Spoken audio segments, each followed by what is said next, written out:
오늘 하나님 말씀은 요한계시록 2장 5절입니다. 요한계시록 2장 5절 말씀을 제가 받들어 읽어드리겠습니다. 그러므로 내가 어디서 떨어졌는지를 기억하고 회개하며 너는 처음 일들을 행하라. 만일 그렇지 않고 회개하지 아니하면 내가 속히 너에게 와서 내 촛대를 그 자리에서 옮기리라. 잠깐 말씀을 위해서 기도드리겠습니다.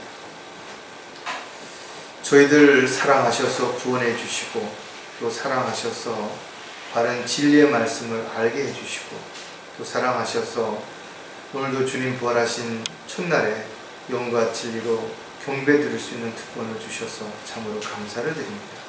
오늘은 특히 강릉 성경교회가 창립한 이후 20년이 흘러서 참으로 주님의 은혜와 사랑 가운데 또 사랑하는 지체들이 함께 주님을 찬양하고 경배를 드리는 의미 있고 뜻깊은 날입니다. 그동안 저희들을 이끌어 주시고 돌봐주시고 보호해 주심에 참으로 감사를 드리었고 앞으로 주님 오실 때까지 강릉 성경교회가 주님의 뜻과 계획 가운데서 귀하게 잘 쓰임받을 수 있는 그런 지역교회로 역할을 잘 감당해 갈 수 있도록 저희 모두를 주님의 일꾼이요 도구로 사용해 주시기를 간절히 구하고합니다.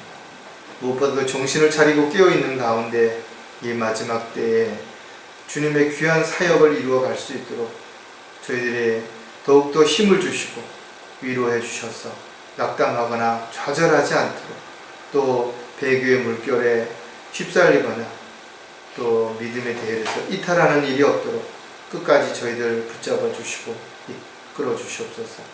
항상 주님만을 바라보고 또 주님이 다시 오시는 것을 소망하며 기다릴 수 있는 저희들이 될 수 있도록 역사해 주시옵소서. 다시 오실 우리 주 예수 그리스도의 이름으로 기도드렸습니다. 오늘 본문은 성경 66권 가운데서 가장 마지막에 기록되어 있는 요한계시록입니다. 요한계시록이 기록될 당시는 약 96년경으로 이렇게 보게 되는데 로마 제국이 그리스도인들을 박해하가 아주 심한 그런 때였다라는 사실을 우리는 알 수가 있는 것입니다. 당시 이 요한계시록을 기록한 요한은 patmos섬이라고 하는 곳에 유배되어 있었는데 그는 어느 한 시점에서 성령의 능력 가운데 시공간을 초월해서 어느 한 시점으로 이동해서 뒤로는 교회 시대의 전반부를 그리고는 그 상황에서 대환란이 어떻게 일어나고 있는지 그리고 대환란이 끝난 다음에 먼 미래의 천년 왕국까지에 대한 부분들을 예수님으로부터 계시를 받고 그것을 기록한 것이 바로 요한계시록입니다. 따라서 본문은 교리적인 부분에서 본다면 대환란 기간에 적용이 되겠죠.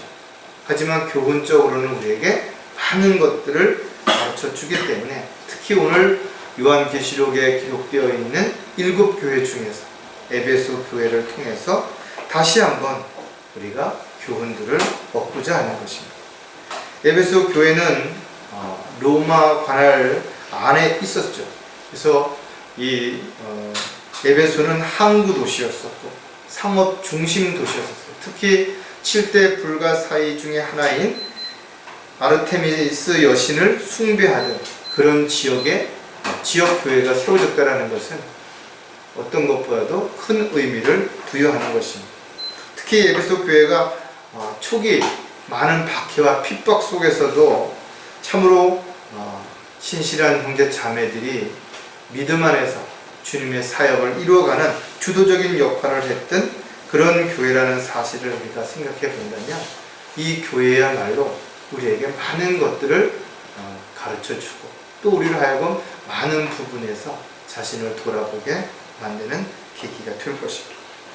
사람이 학교를 가든지 또 새로운 직장을 얻든지 또 어떤 사람을 좋아하게 되든지 처음에는 아주 열정을 가지고 많이 노력하고 애를 쓰는 것이 대부분입니다. 그런데 시간이 지나면서 뭔가 좀 시들해지고 또 이런저런 사소한 일로 인해서 불평, 불만이 드러나게 되면서부터 점점 그 열정이 식어가게 되는 것입니다. 이것은 신앙생활도 마찬가지입니다. 처음에 구원받고 나서는 참으로 대단한 열정이 있어서 무엇보다도 주님의 일이 우선이고 주님의 뜻과 계획대로 살고자 무척 자신을 부인하고 정말 십자가를 지려고 하는 그런 마음으로 살지만 어느 순간에서부터인가 현실에 대해서 나는 왜 이렇게 힘들게 어렵게 살아야 됩니까? 또 난도 이렇게 살면 더 잘 살 수 있을 텐데, 즉 세상에 있는 것들에 마음을 두고 또 세상에 있는 것들을 사랑하는 그런 마음들이 생겨나다 보면 결과적으로는 그 믿음이 점점 식어지고 냉랭해질 수 있다는 것입니다. 오늘 에베소 교회는 이런 좋은 교훈을 우리에게 가르쳐 주기 때문에 다시 한번 점검하고 우리 자신을 돌아보아서 우리가 20주년을 맞이하는 가운데서 참으로 감사하고 기뻐하고 또 우리가 그동안 애쓰고 수고했던 이런 일들을 정말 서로 격려하고 또 위로해야 되겠지만 또 한편으로 보면 좀 소홀했던 부분들 또 잘하지 못했던 부분들 이런 것들을 생각해 보면서 우리가 더 용기를 내고 다시 힘을 낼 수 있는 열정을 가질 수 있는 계기가 있으면 좋겠습니다. 오늘 설교 제목은 에베소 교회를 통해서 배워야 할 교훈들입니다. 많은 사람들이 구원받았지만 그 첫사랑을 계속해서 초지일관 기억하고 또 그 같은 초심의 자세로 살아가는 것은 분명 아니라는 것입니다.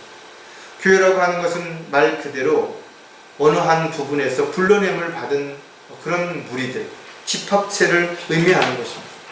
다시 말해서 세상으로부터 불러냄을 받은 구원받은 사람들이 모여서 주님의 사역을 위해서 도구로 일꾼으로 쓰임받는 그런 곳이 바로 교회라는 것입니다. 그래서 지역교회의 머리는 바로 목사가 아니라 바로 주님이라는 사실, 그리고 그 주님이 머리가 되실 뿐만 아니라 그 몸은 바로 저와 여러분처럼 지체들이 바로 성도들이 몸의 지체가 된다는 것. 그래서 각자가 받은 은사대로 또 가지고 있는 재능에 따라서 주님의 사역에 다양하게 쓰임을 받게 되는 것입니다. 지역교회는 사람이 세우는 것이 아니라 하나님의 피로 세워주시는 것이기 때문에 어떤 것도 사람 중심이 되어서는 안 된다는 거죠. 하나님 중심이 되어야 되고 말씀 중심이 되어야 되는 거죠. 하지만 오늘날 교회가 확장하고 또 사람들을 많이 모으기 위해서 적당히 세상과 타협하고 세속화되어가는 그런 모습을 볼 때 너무나 안타깝다. 또 세상 사람들로부터 세상으로부터 인정받고 존경을 받기 위해서 예수님을 문 앞에 세워두는 바로 라오디아 교회의 모습들이 바로 그곳에서 보여진다. 그들이 부를 자랑하고 사람의 수를 자랑하고 시민의 권리를 주장하는 이런 상황이 지금 우리 주변에서 일어나고 있는 것을 볼 때 지금이 마지막 때가 심히 가까이 왔다라는 사실은 아마 여러분들 모두가 실감하고 있을 것이라고 생각을 합니다. 물론 그들이 믿음을 흉내낼 수도 있죠. 사람들을 속일 수도 있을 것입니다. 세상에서 뭔가 그럴듯하게 열매들을 통해서 사람들을 회유할 수도 있을 것입니다. 하지만 각 사람의 마음과 생각 또 계획까지도 다 알고 계시는 주님 앞에 그들은 아무것도 속일 수 없을 것입니다. 따라서 그리스도인들이라면 누구 앞에서든 숨길 것도 없고 숨겨서도 안 된다는 것이죠. 왜냐하면 주님은 우리의 모든 것을 다 알고 계신다는 것이죠. 또 우리가 잘하면 칭찬해 주실 것이고 잘못하면 책망하실 것이고 죄를 뉘우치지 않고 있다면 징계를 내려서라도 우리를 바른 길로 인도하시고자 주님은 끊임없이 우리에게 말씀을 하고 계신다는 겁니다.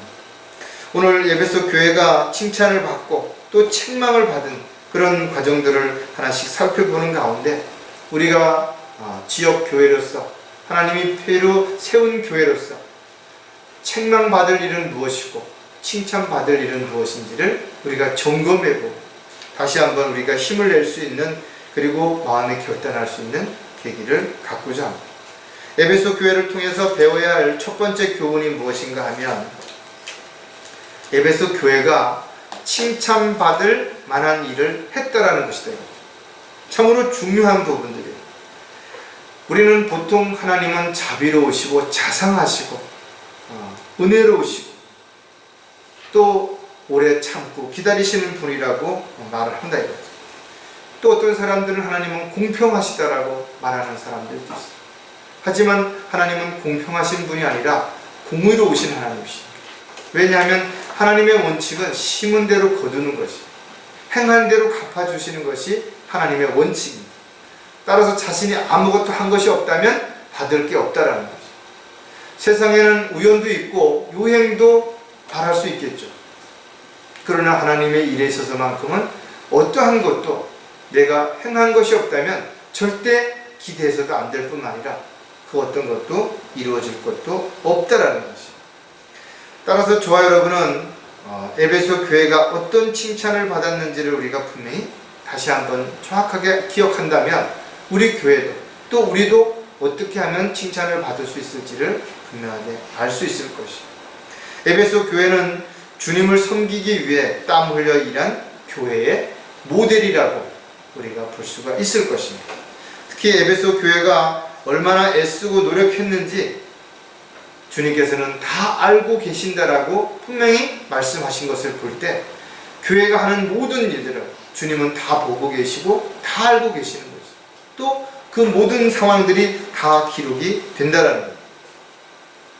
계시록 2장에 보니까 내가 너의 행위와 수고와 인내를 알며, 그들이 어떻게 했는지를 다 알고 계시는 거죠. 또 내가 어떻게 악한 자들을 용납지 아니한 것과 자칭 사도라 하지만 아닌 자들을 시험하여 그들이 거짓말쟁이임을 찾아낸 것과 또 내가 참고 인내하며 내 이름을 위하여 수고하고 지치지 않은 것을 아노라.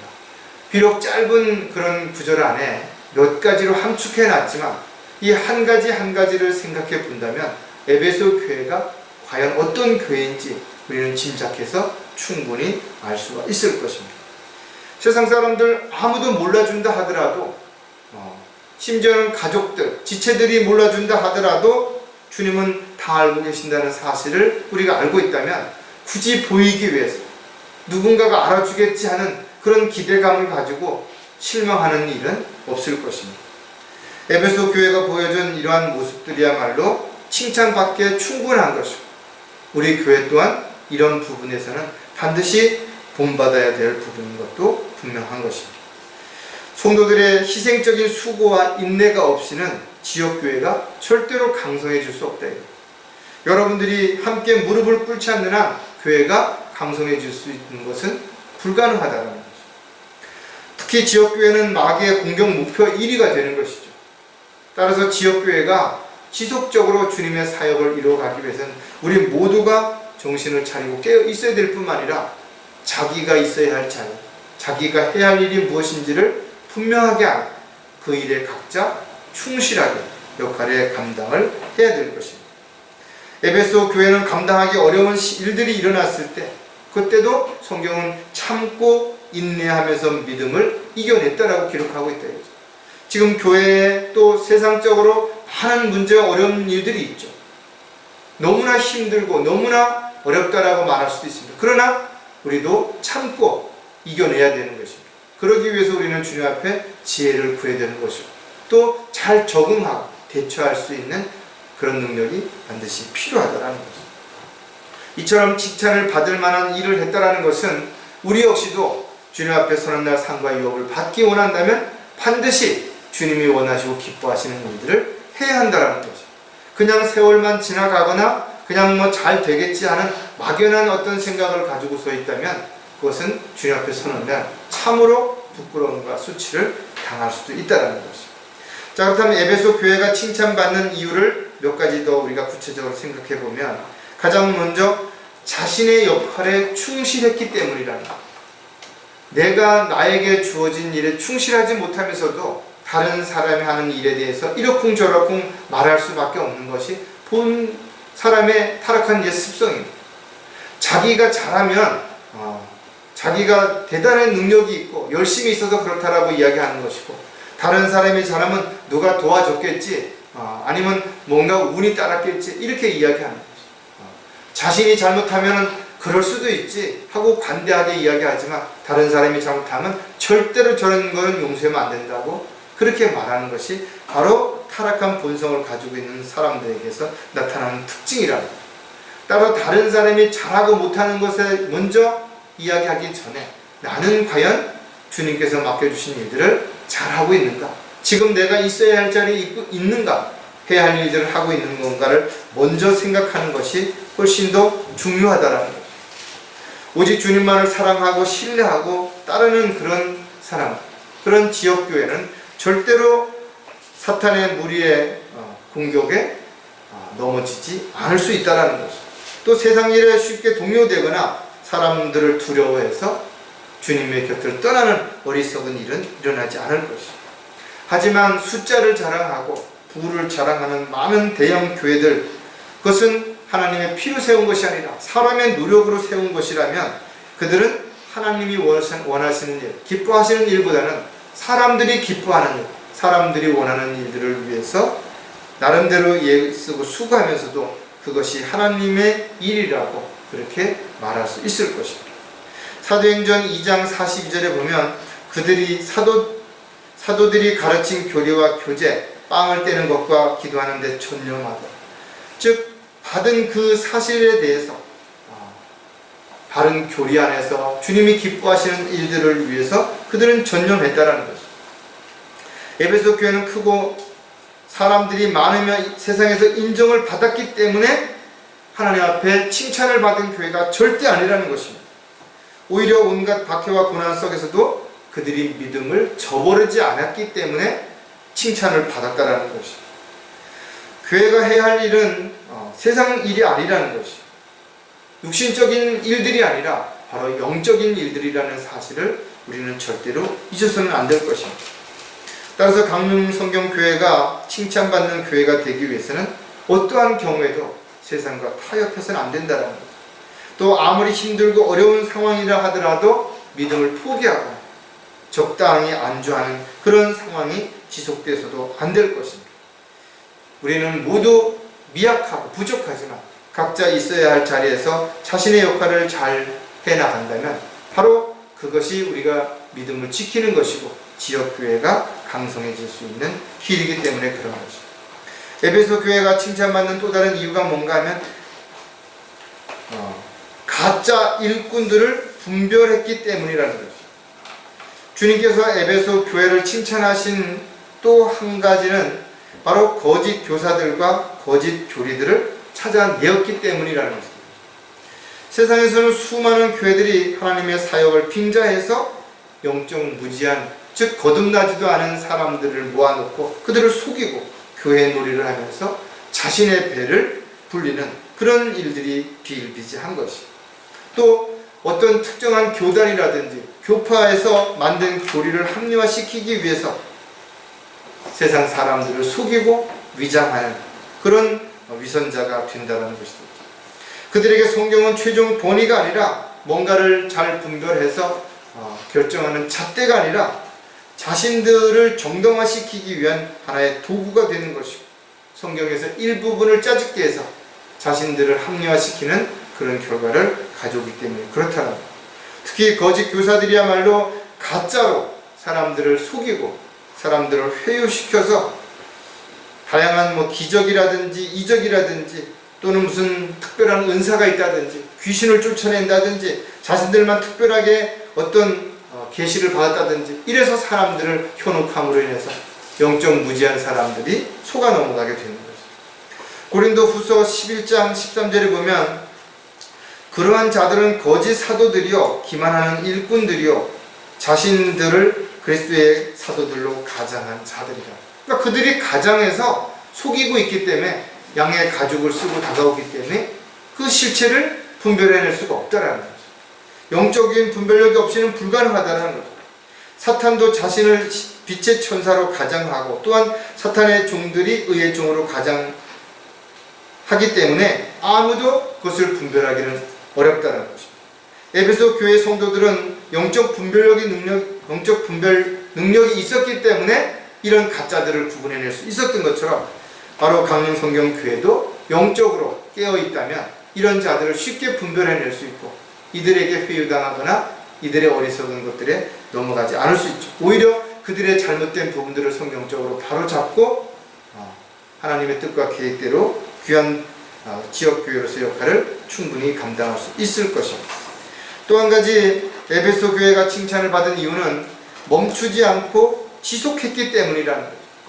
어떤 일도 마찬가지죠. 처음에는 열정을 가지고 잘 하다가 중간에 흐지부지 되는 일들이 너무나 많대요.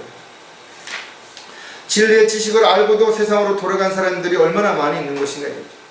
앞으로 어떤 일들이 일어날지를 알고 있으면서도 불구하고 현실의 어떤 만족, 또 현실의 어떤 유익을 위해서 세상과 타협한 사람들도 얼마든지 있다라는 것이죠. 우리는 세상이 어떻게 변하든 죄악으로 점점 가득해지고 미혹하는 사람들이 많고 교회가 배교한다 하더라도 우리의 믿음을 끝까지 지키는 것이 가장 중요한 것입니다. 사도 바울의 고백처럼 달려갈 길을 마칠 때까지 달리는 것이 중요하다라는 거죠. 내가 과거에 얼마나 잘 달렸고 얼마나 많은 일을 했고 얼마나 대단한 그런 일들을 이루었는지를 자랑하기 전에 그런 모든 것들을 해주신 주님께 감사할 뿐만 아니라 앞으로 내가 어떻게 잘 달려갈 수 있을지를 늘 주님께 무릎을 꿇는 가운데 주님의 능력 가운데 그렇게 할 수 있어야 됩니다. 성경은 서 있는 줄로 생각하는 사람은 넘어지지 않도록 주의하라 그랬습니다. 많은 사람들이 자신이 대단한 믿음을 가지고 있다고 특별하다라고 이야기했던 사람들이 오히려 실족하는 일들이 너무나 많기 때문에 그런 것입니다. 마귀는 그런 사람들을 부축해서 교만하게 만들고 교만한 자들을 통해서 또 다른 사람들을 넘어뜨리는 도구로 사용한다는 거죠. 디모데후서 4장 7, 8절에 보면 내가 선한 싸움을 싸우고 달려갈 길을 마치고 믿음을 지켰으니 이후로는 나를 위하여 의의 면류관이 마련되어 있어 의로우신 재판관이신 주께서 그날에 그것을 내게 주실 것이며 또 나뿐만 아니라 그의 나타나심을 사모하는 모든 사람에게도 주실 것이며 주님이 다시 오심을 기다리는 사람, 사모하며 간절히 기다리는 사람들, 그래서 아무리 힘들어도 참고 견디고 멈추지 않고 믿음의 일들을 지속하는 바로 형제 자매들을 위해서 주님께서는 이와 같은 약속을 사도 바울을 통해서 우리에게 권면해 주고 있다는 것입니다.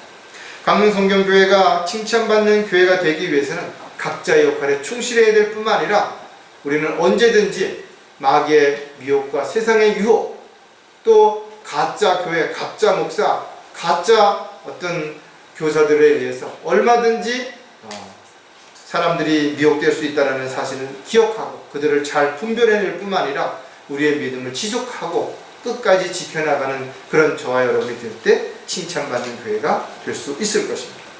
에베소 교회가 또 에베소 교회를 통해서 배워야 할 두 번째 교훈이 뭔가 하면 책망을 받은 것들도 있었다라는 것이죠. 칭찬만 받은 것이 아니라 에베소 교회는 책망받은 것들도 있었던 것이죠. 물론 어떤 사람도 완벽한 사람은 없죠. 지역교회라고 해서 또 마찬가지일 것입니다. 우리가 교제하는 지역교회들도 다 나름대로의 특징들이 있어요. 어떤 부분은 우리들보다 훨씬 더 잘하는 부분들도 있지만 또 어떤 부분은 우리보다 부족한 부분을 가진 교회들도 분명 있는 것입니다. 따라서 그리스도인들이라고 할지라도 알면서도 못하는 게 있을 수 있고 또 못하면서도 하려고 하는 것이 있을 수 있겠죠. 하지만 중요한 것은 이 모든 것들을 실행함에 있어서 과연 주님께서 원하시는 일인지 아닌지를 잘 분별한다면 비록 우리가 능력이 없다 하더라도 주님께서 원하시는 일이라면 반드시 능력을 주실 것이고 환경과 여건도 조성해 주셔서 그 일을 이루어갈 수 있는 도구로 쓰임받게 해주실 것입니다. 따라서 저와 여러분은 때로는 죄를 짓기도 하고 주님의 뜻과 계획에서 벗어날 때도 있죠. 그러나 이런 사실을 우리가 스스로 알았다면 주님의 책망과 징계가 내려지기 전에 즉시 돌이켜서 주님이 기뻐하시는, 주님이 원하시는 그런 삶을 살아가는 저와 여러분이 반드시 되어야 될 것입니다. 에베소 교회가 왜 책망을 받았는지도 성경에 기록되어 있는데 그러나 너를 책망할 것이 다소 있나니 이는 내가 너의 첫사랑을 저버렸기 때문이다. 그들이 첫사랑을 가지고 그 열정을 가지고 시작했던 교회가 시간이 지나면서 그 사랑이 점점 식어지는 그런 결과가 나타난 것입니다. 그러므로 내가 어디서 떨어졌는지를 기억하고 회개하며 너는 처음 일들을 행하라. 만일 그렇지 않고 회개하지 아니하면 내가 속히 너에게 와서 그 촛대를 그 자리에서 옮기리라. 참으로 두렵고 무서운 말씀이죠. 우리가 주님과의 관계가 소홀해졌다면, 또 열정이 식었다면 언제 어떤 일로 어디서부터 잘못되었는지, 문제가 생겼는지를 돌이켜 다시 점검해보고 그 부분에서 잘못된 부분들을 분명하게 알아야 될 것입니다. 에베소 교회는 행위와 수고와 인내에 있어서 칭찬을 받았다는 거죠. 그런데 첫사랑을 저버렸다는 이유로 책망을 받은 것이죠. 그렇다면 그들이 회복하기 위해서 다시 처음에 했던 일들이 무엇이냐 이거죠. 바로 행위와 수고와 인내인데, 어떤 행위, 또 어떤 수고, 어떻게 인내했는지를 우리가 어떻게 알 수 있는 것인가? 바로 데살로니가 전서 1장 3절에서 우리가 알 수가 있죠. 여기에 보면 믿음의 행위와 사랑의 수고와 소망의 인내라고 기록하고 있다. 어떤 행위였냐면 믿음의 행위였었다라는 거죠. 그들이 하는 모든 행위에 있어서 항상 믿음을 했다라는 거죠. 또 그들이 수고하는 그 근거가 뭐냐? 바로 사랑이 그 근거가 됐다라는 거예요. 또 어떤 것을 두고 그들이 인내할 수 있었는가? 바로 소망이 있었기 때문에 그렇게 할 수 있었다는 거예요.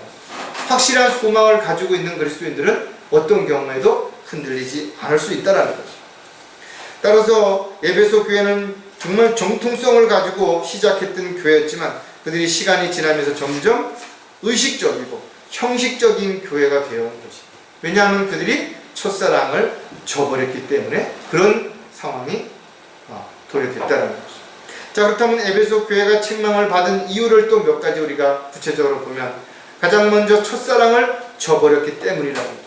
사랑이 없는 교회는 이미 죽은 교회인 것이죠. 저와도 여러분도 마찬가지로 사랑이 없다면 우리가 하는 모든 행위들은 그저 육신을 위한, 육신의 필요를 위한 하나의 행위에 불과한 것입니다. 형식적으로, 가식적으로 하는, 믿음 없이 하는 행위는 하나님을 기쁘시게 해드릴 수 없을 뿐만 아니라 그런 행위는 어떠한 능력도, 하나님의 능력은 나타나지 않게 된다는 것이죠. 따라서 저와 여러분이 복음을 전하고 진리를 증거하기 위해서 우리가 하나님의 그 첫사랑을 가지고 담대하게 나아갈 때는 두렵지 않죠. 또 그 결과가 어떠하든지 그거에 대해서 신경 쓰지 않을 수 있습니다. 왜? 이 모든 일에 주님께서 함께 하시기 때문에 그런 것이죠. 예수 그리스도의 증거하는 일과 또 예수 그리스도를 사람들 앞에서 시인하는 일은 꼭 거리 설교라든지 사람들에게 구령할 때만 드러나는 게 아니라는 것이죠. 우리가 성경을 읽고 교제하고 또 설교를 듣고 성경 공부를 하고 또 지체들과 함께하는 모든 시간들 속에서 향기로 분명하게 드러날 수 있게 되는 것이죠. 2장 4절에 보니까 그러나 너를 책망할 것이 다소 있나니 이는 내가 너의 첫사랑을 저버렸기 때문이다. 우리도 마찬가지죠. 그 첫사랑이 식어버리면, 주님과 처음 만났던 그 십자가의 사랑이 식어지면 점점 그 식어진 자리에 세상적인 것들이, 육신적인 것들이 조금씩 자리를 차지하게 된다는 것이죠. 저와 여러분은 십자가에서 주님을 처음 만났고 그 주님의 사랑을 받았고 그 사랑 안에서 우리는 주님을 위해서 헌신하게 되는 그런 삶을 시작하게 된 것이죠. 따라서 저와 여러분이 예수님과 함께 십자가에서 죽고 새롭게 태어났다면 우리는 언제 어디서든지 간에 항상 그 십자가를 기억해야 되고 십자가를 자랑할 수 있어야 된다는 거예요. 세상 사람들은 십자가를 자랑하는 게 어리석게 여겨질지 모르지만 저와 여러분이야말로 세상의 그 어떤 것이 아니라 바로 사도 바울의 고백처럼 나는 십자가만 자랑하노라 라고 주님과의 처음 만났던 그 첫사랑을 자랑할 수 있는 그런 열정으로 사는 저와 여러분이 반드시 되어야 될 것입니다. 에베소 교회가 또 책망받은 이유는 뭔가 하면 초심을 잃어버렸기 때문이라는 거죠. 처음부터 어떤 사람이든지 쉽게 변질되거나 또 세상으로 돌아가거나 그렇지 않죠. 자신도 모르게 하나님을 두려워하는 것에서 벗어나고 또 육신의 어떤 만족함을 찾기 위해서 사람이라든지 세상을 바라보게 되면 조금씩 곁길로 가게 되는 것입니다. 교회도 마찬가지예요. 교회가 배교하고 타락하는 것은 하루아침에 되는 거 아닙니다. 어느 순간부터 세상을 사랑하고 세상에 있는 것들을 받아들이고 타협하는 그런 일들이 조금씩 조금씩 되면서 세속화되어 버리는 거죠. 경배를 드리고 찬양을 드리고 또 하나님의 말씀을 듣고 기도할 때 이 어떤 과정 속에서도 자신이 형식적으로 또 사람들에게 보이기 위해서 어쩔 수 없이 뭔가를 하고 있다면 이미 나는 첫사랑이 식었다라는 것을 입증하는 것입니다. 많은 교회들이 세상에는 더욱 인정받고 사람들에겐 칭찬을 받을지는 모르겠지만, 그러나 하나님의 뜻과 계획 가운데서 벗어났다면, 아니 하나님의 뜻과 계획에서 처음부터 그 길을 시작도 안 했다면 그들은 하나님 앞에 책망을 받을 뿐만 아니라 부끄러움을 반드시 당하게 될 것입니다. 영적 분별력이 있는 사람들이라면 이런 것들을 쉽게 분별할 수 있을 것이고, 또 세상에 많은 교회들이 있지만, 또 훌륭한 교회처럼 보이는 교회들이 있지만 그런 모든 것들을 분별할 수 있는 능력도 분명히 가지고 있다면 주님과의 처음 마음, 그 초심을 지속할 수 있을 것입니다. 고린도후서 11장 3절에 나는 뱀이 그의 관계로 이불을 속인 것 같이 너희의 마음도 어떤 방법으로든 그리스도 안에 있는 단순함에서 부패할까 두려워하노라. 하나님의 원칙 가운데 또 하나는 복잡하지 않다라는 거죠. 즉 모든 것들이 가장 간결하고 또 단순하다라는 거죠. 따라서 우리가 초심을 갖게 된다는 것도 마찬가지입니다. 처음에 주님의 앞에 받았던 그 사랑, 은혜, 이런 것에 대한 감사함으로 그냥 순수한 마음으로 주님을 위해서 헌신하는 거예요. 그런데 어느 순간서부터 사람들을 의식하고 또 자기의 어떤 입장을 생각해서 가식적인 위선자가 되는 그런 일들이 일어나지 않도록 초심을 늘 지키는 것이 우리에게는 정말 중요하다. 성경은 우리에게 하지 말라라는 것도 있지만 해야 된다라는 것도 분명히 있다라는 거죠. 이 어떤 것도 주님의 명령에 이의를 다하는 것은 변명이고 핑계에 불과한 거죠. 따라서 저와 여러분은 예, 아니오로 대답할 수 있는 그런 삶이 반드시 되어야 될 것입니다. 저와 여러분이 처음 가졌던 그 초심, 바른 진리를 알았을 때의 초심, 또 주님을 위해서 자신을 내어드리고자 헌신하려고 했던 마음, 그 초심, 이 초심을 끝까지 가지고 갈 때 우리는 책망받지 않을 수 있을 것입니다. 또 한 가지, 에베소 교회가 책망받은 이유는 순수함이 변질되었기 때문이라는 것입니다. 에베소 교회 안에는 주 안에서 서로 순수한 하나님의 사랑을 나누지 못하는 그런 사람들이 하나둘씩 생겨나기 시작한 것입니다. 그들에 의해서 가족이 또 교회가 조금씩 갈등을 느끼게 되고 또 서로 간에 의심을 갖게 되고 이런저런 작은 오해들이 서로에 대해서 분열을 일으키는 결과를 가져오게 됐다는 것입니다. 따라서 교회는 겉으로 보기에는 잘 모르지만 유심히 봤을 때는 냉랭한 교회가 됩니다. 지체들 간에 서로의 인사도 대화도 없고 그저 대면하는 그런 상황으로 조금씩 변질돼 갔다라는 거죠. 순수하다라는 것은 쉽게 변질될 수 있거나 또는 오염될 수 있다는 것을 의미하는 것이죠. 즉 주님의 뜻대로 주님의 계획대로 산다라는 순수한 것은 아주 작은 것만으로도 오염이 될 수 있고 변질될 수 있는 근거가 될 수 있기 때문에 늘 우리가 정신을 차리고 말씀의 물로 씻어내지 않는다면 언제든 쉽게 변질되거나 오염될 수 있다는 거죠. 따라서 에베소 교회는 말씀보다 사람 중심의 체제가 이루어질 때 조금씩 변질되고 사람 중심적인 교회가 되었기 때문에 책망을 받게 된 것입니다. 빌립보서 1장 10절에도 보면 너희가 가장 좋은 것들을 분별하여 또 그리스도의 날까지 순수하고 흠없게 되기를 바라며. 저와 여러분도 마찬가지로 세상에서 어떤 대접을 받든 또 어떤 어려움을 겪고 있든 간에 주님 오실 때까지 처음 주님을 만났을 때 주님을 향한 그 열정, 사랑이 식지 않도록 초심을 가지고 순수함이 변질되지 않도록 살아가는 것이 가장 중요합니다. 하나님의 말씀 역시 변개되고 삭제되고 오역되었을 때 수많은 사람들을 실족시키고 배교하게 만들었던 것처럼 지금도 오늘날 많은 사람들이 바른 진리의 말씀을 깨닫고 돌이켰다가 다시 세상으로 돌아가서 처음보다 더 악하고 마귀의 종으로 살아가는 안타까운 사람들도 얼마든지 있다라는 것입니다. 따라서 하나님의 말씀을 모른다면 하나님이 기뻐하시고 원하시는 일이 무엇인지 모르겠죠. 그러나 하나님의 말씀을 알고서도 변질되거나 오염되면 오히려 영적으로 어리숙한 사람들, 영적으로 어린 사람들을 실족시키는 도구가 될 수 있다는 것도 우리가 분명히 기억을 해야 될 것입니다. 에베소 교회가 책망받은 것처럼 저와 여러분 또 우리 지역 교회가 책망받을 만한 일들로 지금 비춰지는 것들은 없는지를 점검해보고 그런 부분들이 있다면 바로 돌이켜서 첫사랑을 회복하고 각자가 초심을 가지고 순수함으로 다시 변질되었거나 오염되었다면 이것을 말씀의 물로 씻어서 다시 순수함을 되찾는 저와 여러분이 반드시 되어야 될 것입니다. 마지막으로 에베소 교회를 통해서 배워야 할 교훈이 무엇인가 하면 다시 기회가 주어졌다는 것이 되겠죠. 에베소 교회는 칭찬을 받기도 했고 책망을 받기도 했지만 그들에게는 다시 기회가 주어진 것이 저와 여러분에게도 마찬가지고 또 믿음에 대해서 이탈하거나 낙오한 사람들도 마찬가지예요. 그들이 돌이키고자 하는 마음을 가지고 있다면 하나님께서는 반드시 기회를 주실 것이고 또 그 기회를 통해서 다시 회복함으로 인해서 더 주님을 기쁘시게 해드리는 도구로 얼마든지 쓰임받을 수 있기 때문에 우리는 그들을 미워하고 원망하기보다는 오히려 그들을 위해서 무릎을 꿇는 저와 여러분이 반드시 되어야 될 것입니다. 또 한 가지 우리가 알아야 되는 부분들은 에베소 교회는 니골라파의 행위를 미워했다라고 성경에 기록하고 있는 것입니다. 그러나 내게 이것이 있으니 즉 내가 니골라파의 행위를 미워한 것이라 나 역시 그것을 미워하는 것. 니골라파의 행위라는 말은 다른 말로 말하면 성직자 제도라고 하는 그런 것이에요. 즉 하나님께서 성직자를 따로 구별해 놨다 이거죠. 이게 수직적인 어떤 계급이라고 보는 것이에요.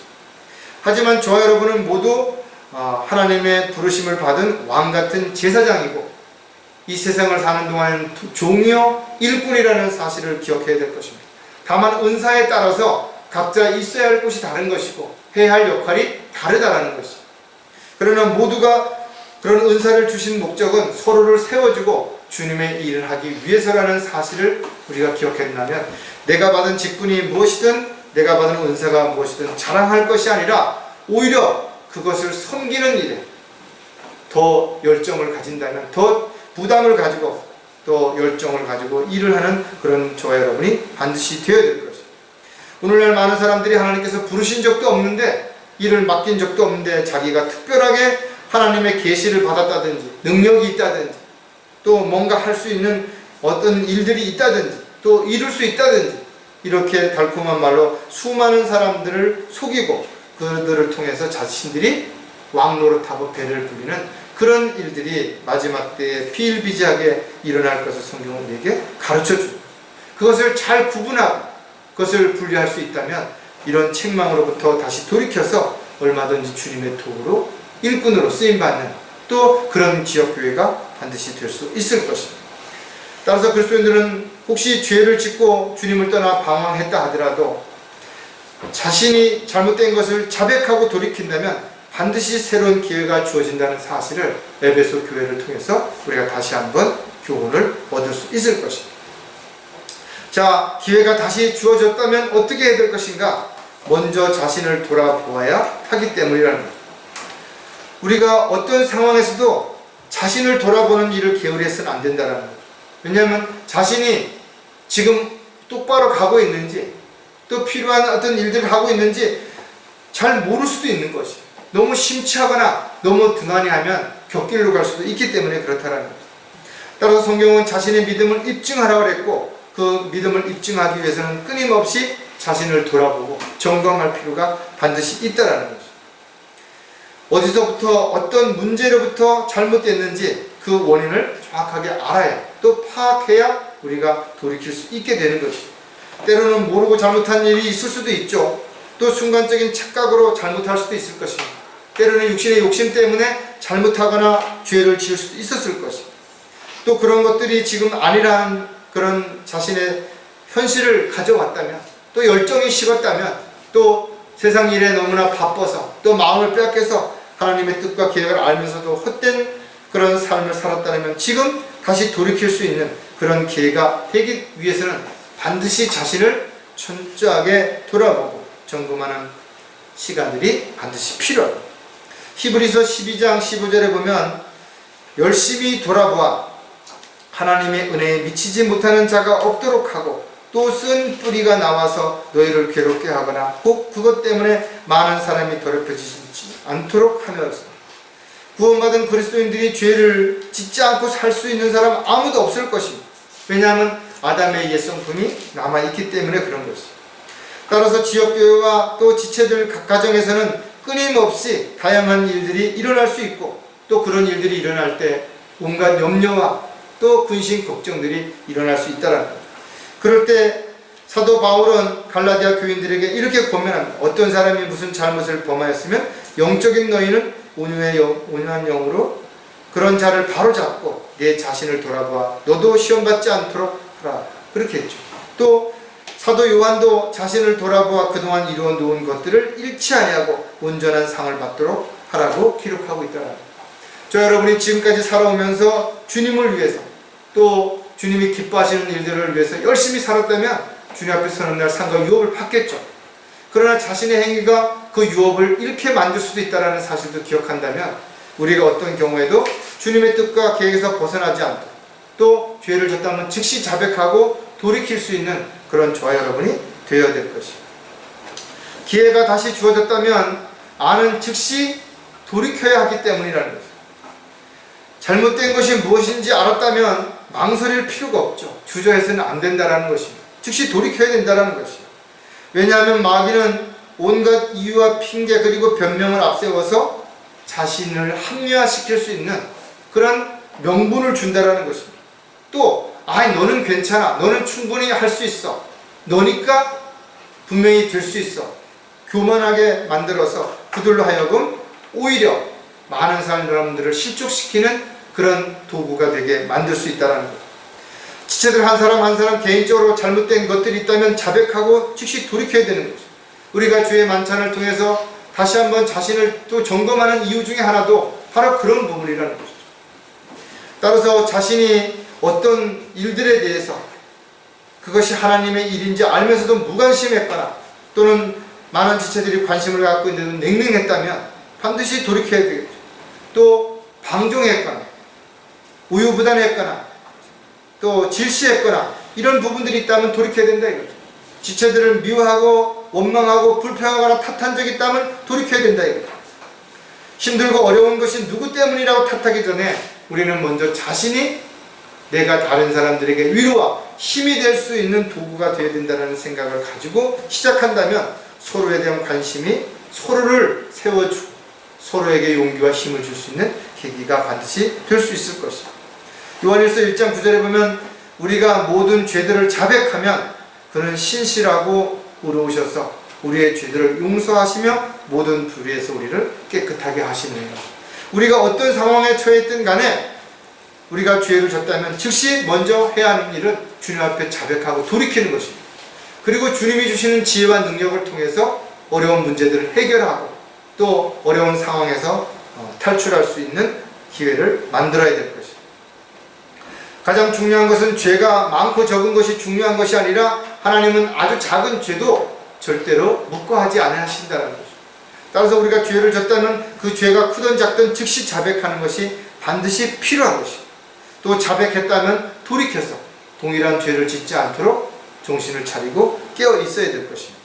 이렇게 강릉성경교회가 다시 기회가 주어진다면 우리는 지금까지 잘못된 부분들을 바로잡고 동일한 죄를 짓지 않도록 정신을 차리고 깨어 있어야 될 뿐만 아니라 주님이 기뻐하시는 일들을 위해서 다시 열정을 가지고 힘을 합할 수 있는 그런 시간들이 반드시 되어야 될 것입니다.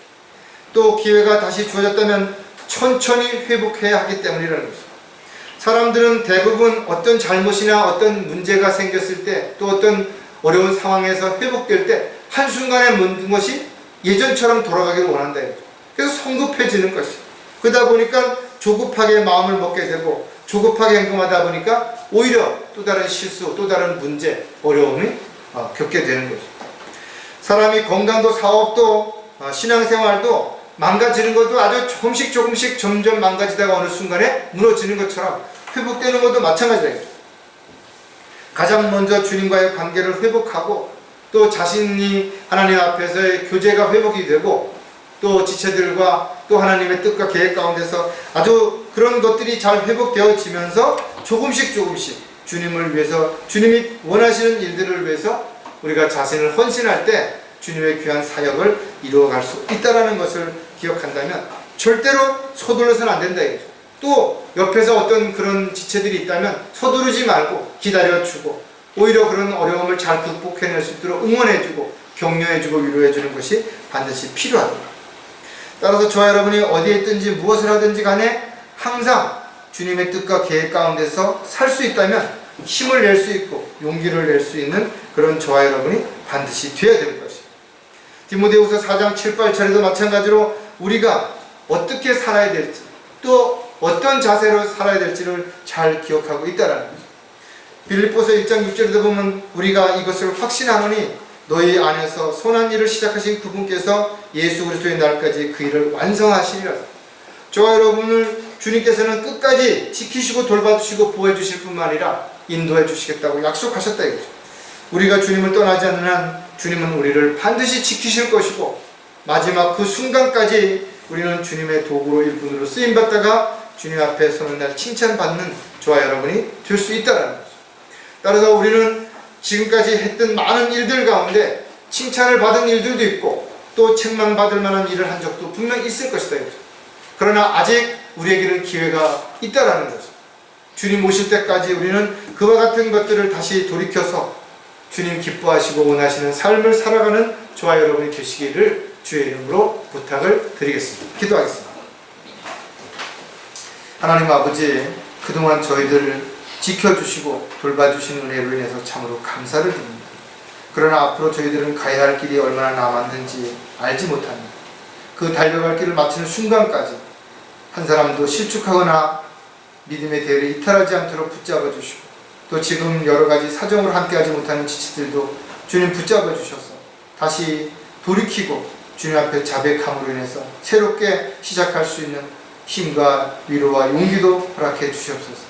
항상 주님의 은혜를 감사하고 또 한순간도 초심을 잃지 않고 첫사랑을 기억하면서 살아가는 저희들이 되도록 역사해 주시옵소서. 다시 오실 우리 주 예수 그리스도의 이름으로 기도드렸습니다.